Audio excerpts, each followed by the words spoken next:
इतने अमीर, इतने धनवान बन गए और उनका धन्ना नाम, उनके पास दोनों धन थे। एक तो परम धन राधा राधा राधा राधा राधा, हमारो धन राधा श्री राधा श्री राधा, और जो रे भैया राधा राधा राधा राधा राधा, प्रसिद्ध धन राधा श्री राधा श्री राधा।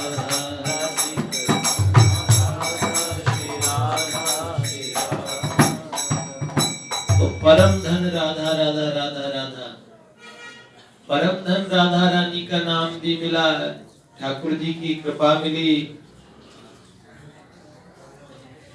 परम धन भी मिल गया, ये धन भी मिल गया। उस गांव में कालीचरण पंडित जी वापस लौट के आए, उनकी कथा चल रही थी। धन्ना जी ने सोचा गुरु जी को गुरु दक्षिणा तो दे के आऊं, उस समय कुछ दे के नहीं आया।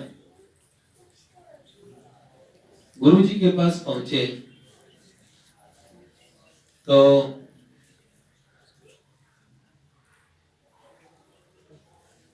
क्या बताएं भैया, ऐसी इतने सुंदर वस्त्र पहने हुए हैं, मूंछों पे ताव है, पगड़ी पहनी हुई है, धन्ना पहचान में ही नहीं आ रहे हैं। वो घोड़ी पे बैठ के पीछे कई बैलगाड़ियां, उनके अंदर खूब नाच और खूब सामान गुरुजी के लिए लेके गए। कालीचरण पंडित जी ने देखा, पहचाने नहीं, और बोले भैया पहचाना नहीं। बोले गुरुदेव सब आपकी कृपा है, आप ठाकुर जी देके गए थे और अब देखो आपकी कृपा से। तो बोले तुम्हारे पास तो पाका कशी थी, तुम्हारे पास तो खाने का भी 2 वक्त का खाने का नहीं था, ये सब कहां से? तो उन्होंने बोला, धन्ना ने कहा वो सामने कोठी दिख रही है ना, वो मेरी है, 100 बीघे का खेत मेरा है, और ये सब चीज आपकी कृपा से ये सब मुझे मिला। तो उन्होंने बोला गुरुदेव छप्पर फट गया। तो बोले छप्पर फटा कैसे? तो बोला गुरुजी आपने जो ठाकुर जी दिए थे बड़े वाले, 3 दिन तक नखरे करते रहे, मैं भी अपनी जिद पे आ गया, धराती अपने गले पे मारने वाला था, इतने में आ गए और तब से मेरा सारा काम करवा दिया। आपने तो जिंदगी बदल गई, सारा काम करते हैं ऐसे ऐसे, जैसे बातें बताई पंडित जी के विस्फारित नेत्रों से पंडित जी देखने लगे। उन्हें लगा कि भगवान ऐसा कोई ना कर सकता है, ये मूढ़ गंवार, मैं इतने साल से कथा करता हूँ, मुझे नहीं मिले, इस गंवार को मिल गए, इस जाट को मिल गए, और मुझे नहीं मिले। ऐसा थोड़ी करेंगे, ऐसा थोड़ी मिलते हैं। बुद्धि तर्क दे सकती है, तर्क के पंख जहां तक होते हैं, श्रद्धा उससे बहुत आगे तक की उड़ान भरती है। इस मार्ग में तर्क बहुत थोड़ी दूर का साथी है, लंबा साथी नहीं है, ज्यादा देर का साथ नहीं है तर्क का, लॉजिक्स का। भावनाएं जो दे सकती है, फीलिंग्स, भाव। भैया कालीचरण जी ने कहा, धन्ना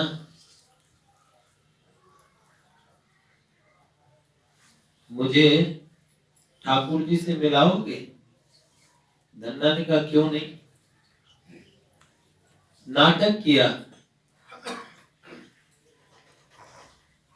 गुरु जी ने, उन्होंने कहा मुझे ठाकुर जी की बहुत याद आ रही है,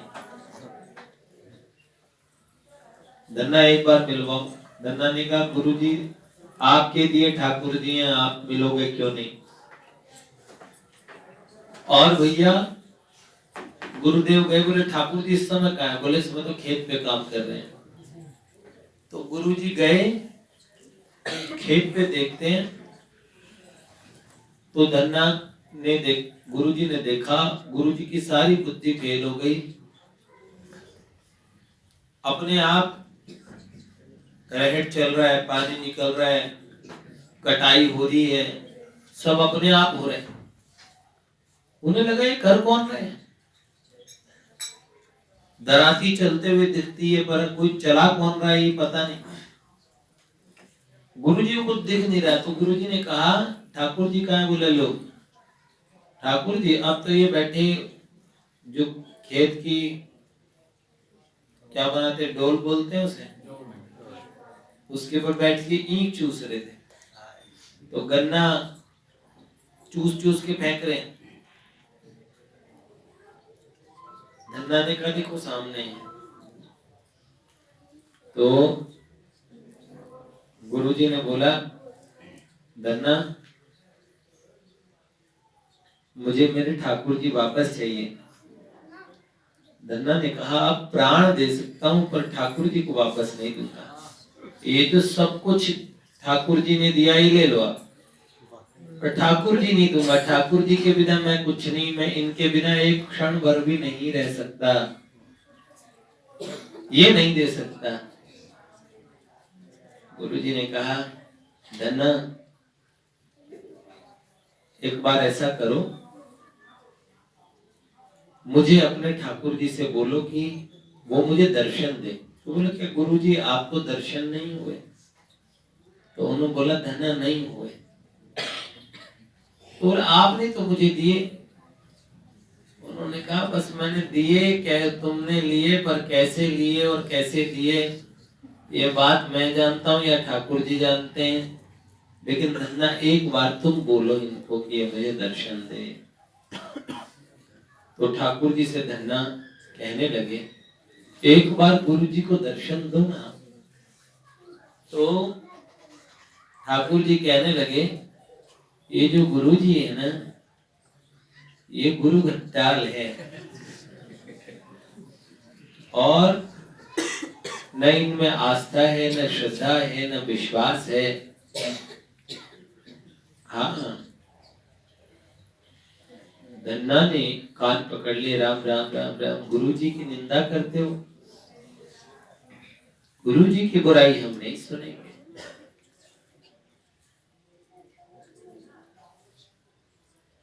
ये कितना गहरा विश्वास। बंगाल में, उड़ीसा में एक महात्मा हुए, उनकी कहानी कैसे, एक गुरुजी से उन्होंने कहा मुझे दीक्षा चाहिए और मुझे माँ भगवती पराशक्ति के दर्शन करने हैं। तो गुरुजी जो थे वो चढ़ाते थे अद्धा पौआ, और भक्त नहीं थे, लेकिन उन महाराज जी ने, बेचारे वो सीधे साधे थे, बाद में तो वो महात्मा बन गए, तो उन्होंने गुरुजी से दीक्षा ले ली और गुरुजी ने नशे में गलत मंत्र बता दिया। माता के मंत्रों में बड़े ध्यान रखना पड़ता है, पर जो सकाम भाव से उपासना करते हैं, जो देवी समझ के उपासना करते हैं, उनको ध्यान रखना पड़ता है। जो माँ समझ के उपासना करते हैं, जिनकी कोई कामना नहीं है, जिनको केवल माँ से ही प्रेम है, उनकी बात अलग है। तो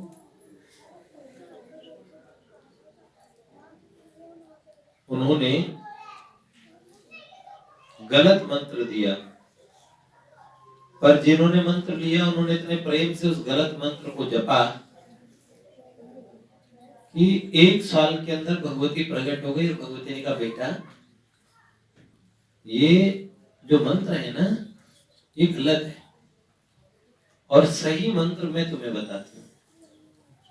तो बोले माँ कभी गुरुजी का दिया मंत्र गलत होता है क्या? तो बोला तुम्हारा जो गुरु है ना वो नशेड़ी है, उसने दारू के नशे में तुम्हें गलत मंत्र दे दिया। तो माँ गुरुजी तो गुरुजी होते हैं, अब एक बात बताओ, जिनके मंत्र से तुम 1 साल में प्रकट होके आ गई, ये बताने की ये मंत्र गलत है सही है जो भी है, पर 1 साल में उन्हीं के मंत्र से तुम्हारा दर्शन हुआ, ऐसे पूज्य गुरुदेव को उनकी निंदा में सुनूं कैसे? तो मां हंसने लगी, कहने लगी, भाई शास्त्रोक्त गुरु निष्ठा तो ऐसी ही होती है। शास्त्र के हिसाब से अगर कोई गुरु निष्ठ हो तो फिर वो ऐसा ही होना चाहिए। तो मैं बड़ी प्रसन्न हूं, मुझसे कुछ मांग लो। तो कहने लगे, मां जो गुरुजी ने गलत मंत्र दिया है ना, अब उस गलत मंत्र से ही तुम पहले मिलो। तो कहते हैं बंगाल उड़ीसा में जो सही मंत्र है उसके बजाय वो गलत मंत्र जपा जाता है और उससे जल्दी सिद्धि होती है, सही मंत्र के बजाय गलत मंत्र से। चेला भी तो कमाल का था। धन्ना ने कहा, गुरुजी की निंदा नहीं सुनूंगा, गुरुजी के कारण तुम मिले, और देने वाले गुरुजी और हम तो लेने वाले। भगवान ने कहा, ये जो कालीचरण पंडित है ना, ये पूरा नौटंकी है, ड्रामा कर रहा है, इसे मेरी कोई याद नहीं आ रही है, तो सोच रहा है कि तुम्हारे बहाने अब भी ट्रिक लगा रहा है कि मेरे दर्शन के लिए। और शराफत से नहीं, धन्ना के सामने नाटक कर रहे थे ना, मुझे अब मेरे ठाकुर के बिना मन नहीं लग रहा है। तो उन्होंने कहा, ये सीधा साधा भोला भाला नहीं है। बोले, मुझ जैसे अनपढ़ गंवार के पास आ गए, मैंने जीवन में कभी पाठशाला का मुंह नहीं देखा, और इतने पढ़े लिखे पंडित जी के पास नहीं आ रहे। भगवान ने कहा, पाठशाला का मुंह नहीं देखा इसलिए मेरा मुंह देख रहा है। जिन्होंने ज्यादा पाठशाला का मुंह देखा होता है वो मेरा मुंह नहीं देख पाते, क्योंकि बहुत अकल लगाते हैं, बहुत बुद्धि चलाते हैं। भगवान राम स्वरूप तुम्हार, वचन अगोचर बुद्धि पर। भगवान से मिलने में सबसे ज्यादा बाधक जो होती है वो बुद्धि होती है। मन के ऊपर शासन करने वाली बुद्धि होती है। मन तो है कितने बहुरंगी है, कितने रंगों में रंगा हुआ, लेकिन बुद्धि ही एक निश्चय करके भगवान की तरफ ले जाती है। इसलिए सबसे बड़ी साधक भी बुद्धि है, भगवान की तरफ ले जाने वाली भी बुद्धि ही बनती है, और भगवान से विपरीत, भगवान से विमुख करने में भी बुद्धि का ही रोल होता है। अब समझ लीजिए, एक निश्चयात्मिका बुद्धि जिसे बोलते हैं, व्यवसायित्मिका बुद्धि, एक अव्यवसाय, एक व्याभिचारिणी बुद्धि हमारी, दोनों का बड़ा ध्यान रखना पड़ता है। तो उन्होंने कहा, मैं अपने गुरुदेव का उपकार भूल नहीं सकता। ठाकुर जी ने कहा, देखो तुम्हारे गुरुदेव से मुझे कोई लेना देना नहीं है। तो धन्ना ने कहा, जाओ फिर, मेरे को भी तुमसे कोई लेना देना नहीं, मेरे गुरुदेव को। तो ठाकुर जी कहने लगे, अरे यार बता, तू कैसे प्रसन्न होगा वो बता। तो बोले, मेरे गुरुजी को मिल जाओ। तो बोले, गुरुजी को मिल जाऊं? अच्छा एक काम करो, गुरुजी को कह दो कल जब वो सुबह सुबह उठ के ध्यान लगाएंगे, आसन पे सुबह पूजा करते हैं, तो आसन पे बैठे होंगे तो थोड़ी सी देर के लिए मैं प्रकट होऊंगा। गुरुजी बैठ गए। अगले दिन सुबह सुबह ध्यान लगा के, और सामने क्षण भर के लिए भगवान प्रकट हुए। शंख चक्र गदा पद्म धारण किया हुआ महाप्रकाश, महाप्रकाश, अतिशय दिव्य प्रकाश, उसके अंदर में श्याम सुंदर श्री हरि भगवान प्रकट हुए। वरद मुद्रा के अंदर हाथ किया, पर ठाकुर जी बोले नहीं। यम ब्रह्मा वर्णेन्द्र रुद्र मरुतः स्तवन्ति दिव्यस्तवे वरदेशां पुत्रमोपनिषदेर गायन्ति यम सामगा ध्यानावस्थित तद्गतेन मनसा पश्यन्ति यम योगिनो यस्यान्तं न विदुसुरासुरगणा देवाय तस्मै नमः। स्तुति करने लगे। गुरुजी ने बड़े संस्कृत श्लोकों में स्तुति की और कहा, बड़ी कृपा हुई किसी भक्त की, आपके दर्शन हुए। भगवान मुस्कुराए, अंतर ध्यान हो गए। धन्ना को इतनी देर के लिए मिले और उन्हें इतने से क्षण भर का दर्शन किए दिया। पद्धति यही है। अगले दिन 2 जनों में उठापटक मची थी। गली में गुरुदेव और धन्ना दोनों। गुरुजी चरण छू रहे हैं धन्ना के और धन्ना जी कह रहे हैं राम राम गुरुजी ये क्या कर रहे हो? हैं? गुरुजी कह रहे हैं, कालीचरण पंडित जी कह रहे हैं भक्तराज तुम धन्य हो, तुम्हारे कारण मुझे भगवान के दर्शन हुए। और धन्ना कह रहे हैं गुरुजी आप धन्य हैं, आपके कारण मुझे दर्शन हुए। इस तरह परस्पर गुरु शिष्य का संवाद हुआ। बहुत पहले हम वहां जाया करते थे, ब्रजवासन। एक बार मैं सुबह सुबह उठा, ब्रजवासन जाना था, 26 जनवरी का दिन था। तो स्नान करते हुए मेरे मन में आया, 7-8 वर्ष पहले की बात हो गई होगी, उससे भी पुरानी हो रही होगी, हाँ ज्यादा टाइम। तो सुबह सुबह मेरे मन के अंदर में आया, भगवान आप मिलते कैसे हो? एक चेन होती है, श्रृंखला। तो मेरे ध्यान में आया जैसे डाकू भगत को आप मिल गए और जिन पंडित जी ने बताया था उन पंडित जी को नहीं मिले। तो जब दर्शन देने की बात आई तो भगवान ने कहा डाकू भगत से, अरे भैया तुम अपने गुरु जी को छू लो और मैं तुम्हें छूता हूं तब तुम्हारे गुरु जी को दिखेंगे। भगवान भी वो दिव्य चक्षु नहीं दे पाए, पहले भक्त को छूना पड़ा। तो डाकू भगत ने छुआ। मैं सुबह सुबह ये कह रहा था, मैंने कहा क्या यही तरीका है जिससे तुम मिलते हो? कोई ऐसा भक्त मिल जाए जो ऐसे हाथ पकड़ ले। और भैया उसी दिन हम ब्रजवासन गए, हमें नहीं पता था, और ब्रजवासन गए तो वहां पे डाकू भक्त का प्ले हुआ और ऐसे का ऐसे कृष्ण बलराम आए थे, उसमें याद है। तो मैं बैठे बैठे नेत्रों से अश्रुधारा बह चली कि सुबह में आज का मेरा विषय सोचने का ये था कि तुम मिलते कैसे हो, मिलने की पद्धति क्या? मिलने की पद्धति किसी भी भक्त को बाईपास करके नहीं जा सकते। हम लोग परस्पर मिले ना सारे, इसलिए मिले, एक दूसरे को बाईपास नहीं कर रहे। श्रृंखला संबंध बोलते हैं हमारे गिरधर प्रभु हमेशा। तो ये श्रृंखला संबंध है, चेन से चेन। आप जानते हो कोई कड़ी बहुत मजबूत होती है और कोई कड़ी कमजोर होती है, कोई फर्क नहीं पड़ता।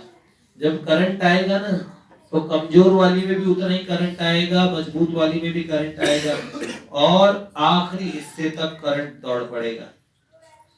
श्रृंखला न्याय से किसी से भी जुड़े, भक्तों से हम परस्पर जुड़े हुए हैं। जुड़ने का स्वरूप है वो पारमार्थिक है, भगवान के नाते है, ये बात है। कल हम भाई जी के जो आगे के दर्शन हुए थे उनके विषय में सुनेंगे। धन्ना जी के विषय में हमने सुना, कालांतर में धन्ना जी को भगवान रामानंदाचार्य की कृपा प्राप्त हुई और सदगुरु मिले। गुरुओं के अनेक प्रकार हैं, शिक्षा गुरु, सदगुरु, परम गुरु, परमेष्ठु गुरु, परात्पर गुरु, ये सब गुरुजन है। एक माता जी ने मुझसे पूछा था कि हमारे गुरुजी का बड़ा विवाद चल रहा है इन दिनों और बड़े उन पे आरोप लगे, क्या करें, अब कहाँ जाके दीक्षा लें दूसरी जगह। मैंने उनसे कहा अब भटको मत आप, जो दीक्षा मिली हुई है ना, उसको पकड़ के रखो। और भगवान, अगर भगवान न करे कभी किसी को गुरुजन के रूप में कोई अनाधिकारी मिल भी जाए, तो सच्ची श्रद्धा को, सच्चा श्रद्धालु, सच्चा साधक, वो कभी निंदा चुगली ना करे, फिर जीवन में वो उनकी बुराई कभी ना करे। वैसे बुराई बुरे की भी करेंगे ना, चुगली करेंगे, तो उनके पाप हमारे सर पे आते हैं। तो इसलिए आप कभी उनकी बुराई मत करो और अपना भजन आप करते रहो। भगवान तो देख रहे हैं ना आपकी ईमानदारी को, भगवान थोड़ी कहीं चले गए। काल नेमी ने भी राम जी के टाइम में नकली साधु बन के नाटक किया था। अब बहुत कारण होते हैं, मैंने कहा या तो कोई नकली साधु के चक्कर में पड़ गए, नकली संत के चक्कर में पड़ गए, पर आप असली हैं तो घबराइए मत। कभी कभार क्या, गुजरात में एक संत हुआ करते थे, उनके ऊपर आरोप लग गया और उनको 13-14 वर्ष की जेल हुई और 7 साल वो जेल में रहे और जेल में ही उनका निधन हो गया। जिस लड़की ने आरोप लगाया था उनपे, उनके मरने के बाद में उस लड़की ने उसका भंडाफोड़ किया कि मेरे पे किस तरह का दबाव था और किन किन लोगों ने साजिश की थी और मैंने ही बाबा जी पे आरोप लगाया था गलत। लेकिन बाबा जी तो भगवान के पास चले गए, इतने साल जेल में उन्हें टाइम निकालना पड़ा, उनकी इज्जत खराब हुई, सो अलग है, बहुत सारी चीजें। अब कौन सच्चा कौन झूठा, कभी कभार बहुत सच्चे लोगों को भी आज का जो समय है उसमें बहुत संभल के चलना पड़ता है। इसलिए हमारे शास्त्र कहते हैं ना, माताएं जो साधक हैं, उन्हें जो पुरुष साधक है उनसे एक निश्चित दूरी बनानी चाहिए। सत्संग के नाम पे भी बहुत ज्यादा मेलजोल ठीक नहीं है। हमारे यहाँ का मेलजोल बहुत अच्छा है। क्या है कि माँ अंदर आ जाओ ना, ठंड लग जाएगी। तो हमारे यहाँ का मेलजोल बहुत बढ़िया है। माता पिता आते हैं, परिवार भी आता है, किसी की भक्त आते हैं, अगर मान लो कोई भक्त आ रहे तो उसकी बहन आ रही है तो वो स्वयं आ रहे हैं। कोई पुरुष साधक आ रहे हैं, हमारे भैया लोग आ रहे हैं, तो अपनी धर्म पत्नी को खुद लेके आ रहे हैं। अपने पति के साथ आए, अपने भाई के साथ आए, अपने माता पिता के साथ आए, सेफ है। लेकिन खुले खुले लड़के लड़कियां भी, जैसे पूरे लोगों को कहने में कुछ भी मौका मिल जाता है, वो है ना, वो वहां तो लड़के लड़कियां इकट्ठे होते हैं, वो वाला मंदिर ना, इस तरह से अपवाद इतने। एक सज्जन आज से 10-12 वर्ष पहले बोल रहे थे, उन्होंने कहा यहाँ की तो हम ईंट से ईंट बजा देंगे उस दिन जिस दिन यहाँ का कोई लड़का लड़की लेके भागेगा। अब वो सज्जन बूढ़े होने वाले हैं, अभी तक तो हमारा कोई लड़का भगा नहीं, और मैंने कहा कभी नहीं भागेगा, भगवान की असीम कृपा है। लेकिन समाज के अंदर बहुत सारे लोग होते हैं जो ना, एक जने ने बोला ये जो कीर्तन होता है ना, इससे हमें हार्ट अटैक हो सकता है। उनके घर के बगल में ही इतनी तेज तेज वो बज रहा था डीजे, और डीजे पे इतने गंदे गंदे गाने, पर नशे में लड़के थे ना। 10 लड़के हमारी बिल्डिंग के बाहर खड़े होकर उन्होंने रास्ता ब्लॉक कर दिया और वहीं केक काट रहे हैं, नशे में धुत हैं, सारी गाड़ियां पूरी जाम लगा दिया। 10 लड़के भी गुंडागर्दी पे उतर आए तो पूरे मोहल्ले में नहीं, पूरे गाजियाबाद में वो गली बदनाम हो जाती है।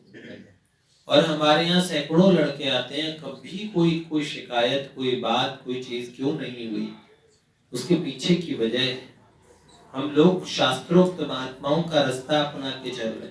कभी किसी को किसी बात पे आपस में शिकायत भी होती है, कोई बात पे हम नाराज भी होते हैं, डांट डपट भी हो जाती है, कभी कभार किसी के साथ सख्त व्यवहार भी हो जाता है, लेकिन सब अपने आप को पीछे करने में रहते हैं, आगे करने में नहीं। अरे कोई बात नहीं, नीमा होके चल बंदिया की निविया नु रब मिलदा, हमें तो भगवान चाहिए। तो इसलिए ना, हरिजन तो हारा भला जीतन दे संसार, और जीते को जूते मिले हारा हरि के द्वार, जीते पे जूते बजे हैं। इसलिए बहुत अच्छा। हमें क्या जीत के कर रहे हैं? भक्तों में तो आपस में हार जाना चाहिए, अपनी बात नीचे कर देनी चाहिए, यही बात अच्छी है। प्रेम पूर्वक आगे समय निकालते रहे। आगे समय बहुत खतरनाक आने वाला है, जितना मिलके रहोगे। अपने बच्चों को यही संस्कार दो, छोटे छोटे बच्चे तक। अरे इतने चाचा इतने ताऊ हैं, किसी बात पे नाराज नहीं होना। मेरे बच्चे को इन्होंने डांट दिया, मेरे बच्चे को डांट दिया, ये और ये संसारी लोगों में होते हैं। अपने बच्चे को तो कुछ भी नहीं कहते, दूसरे के बच्चे को लाफा मारना चाहते हैं। ऐसा नहीं, आगे भी ये ऐसा ही माने, ये बच्चे तो सब अपने ही बच्चे हैं, ये अपने किसी भक्त के बालक है, अपने बालक है। डांटने तो सबको बराबर डांटो। कोई भक्त अगर डांट दे तो कभी ये टोके ना, कभी ये डर, क्या बात है इनको डांट क्यों रहे मेरे बेटे। ऐसा जैसे संसार में देवरानी जेठानियां बहुत लड़ती है ना, घरों में बड़ी लड़ाइयां होती है, मेरे बेटे को डांट दिया, मेरे बेटे को ऐसे कह दिया, वैसे कह दिया। यहाँ इतना बड़ा परिवार है, कभी डरने की बात नहीं है आप लोगों को। क्यों नहीं है? क्योंकि अगर ये सत्संग की सोच आपके दिमाग में रहेगी, सभी अपने हैं, यहाँ सारे भक्तों के हैं, सारे भक्त हैं, सब अपने हैं। इस बात को लंबे समय तक रखो। संसार से यहाँ आए ना, तो अब यहाँ से हम जब जाएं संसार से, तो हम अंतिम क्षण तक, ये हमारा गुरुकुल है, इस गुरुकुल के अंदर में हम सीखते जाएं। और एक दिन जब भगवान के घर पे मिलेंगे ना, तो बड़े गुरु जी का सर्टिफिकेट हम सब लोगों को मिलना है कि ये मेरे बालक है, इनका सिक्का त्रिलोकी में चलता है। पूज्य बाबूजी बाबा कहे ये हमारे बच्चे हैं। तो हमारे हमारे आचरणों में ये बात आनी चाहिए बेटा, ये नहीं आएगी तो बहुत गड़बड़ रहेगी। जय जय श्री राधे।